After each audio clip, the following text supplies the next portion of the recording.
Suctioning is the process of removing mucus from the trach tube to allow your child to breathe easier. You need to suction the trach at least twice a day to ensure that the tube is clear. Beyond that, it is just as needed. One obvious sign that your child needs to be suctioned is when you hear or see mucus in the trach.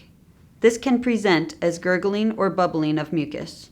Other signs that your child needs to be suctioned are rattling in the chest that is not cleared by coughing, any noisy breathing, increased oxygen need, or difficulty breathing. Suctioning is a quick way to find out if the trach is blocked and obtain the other useful information on your child's condition. Assessing the secretions and noting any changes in the amount, color, smell, or thickness of the secretions will help you know when your child is ill. Mucus that is green or yellow in color may be a sign of infection. Pink or blood-tinged secretions may also be a sign of infection, but could also be a sign of trauma to the area, such as a difficult trach change.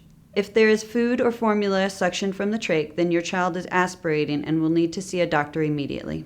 To suction properly and safely, you must know the proper depth to suction.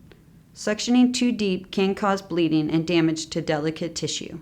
Whereas if you do not suction deep enough, then you are not effectively clearing the trach tube and a mucus plug can form at the end, making it more difficult to breathe.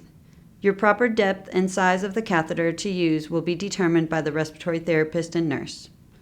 They will inform you of the numbers and place it on your information card in your trach go bag. This should be updated by the respiratory therapist at trach clinic anytime there is a change to your child's size or type of trach.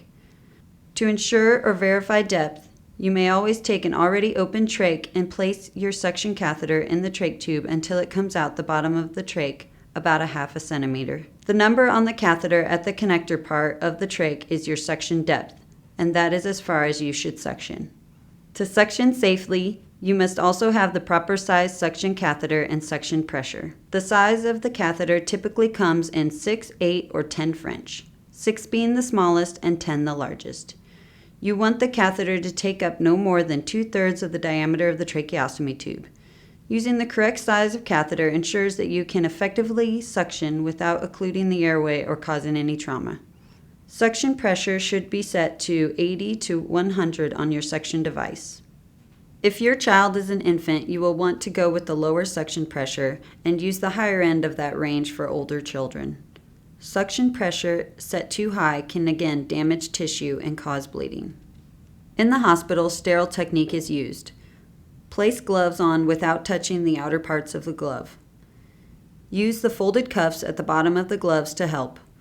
Once gloves are on, you may grab the suction catheter with one hand and connect suction tubing using the other hand.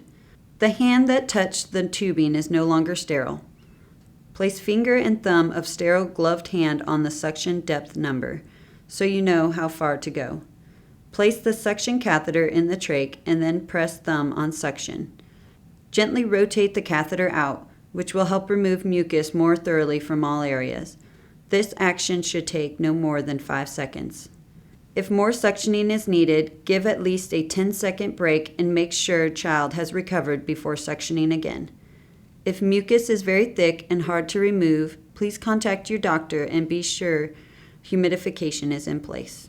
If not already on trach or mist collar, place child on it to help loosen secretions.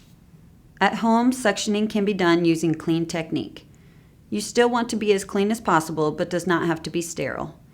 The reason is that at home we have what is called our normal flora or bacteria in the environment.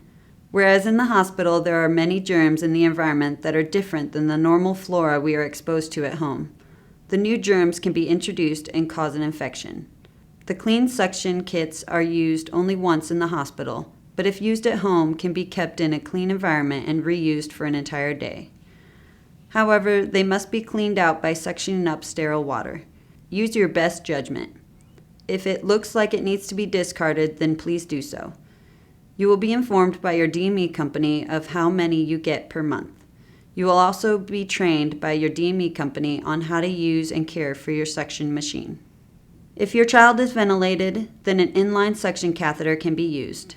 It is connected to the ventilator tubing and has a clear sleeve on it. Thus, there is no need for sterile technique, but should still be clean. The suction depth should not be by color, as that can change by different companies and sizes, but the actual number. You should see the number you are measuring to in the window of the catheter connection. There is a saline port to flush and clean the catheter. The end of the catheter should sit in the window. The trach can be blocked from the suction catheter if left in or just outside the connector. If the catheter is pulled back too far, it will fill with air from the ventilator. If this occurs, just reposition the end of the catheter to the correct position and squeeze the air from the sleeve of the catheter. The inline catheter needs to be changed every 4 days and as needed.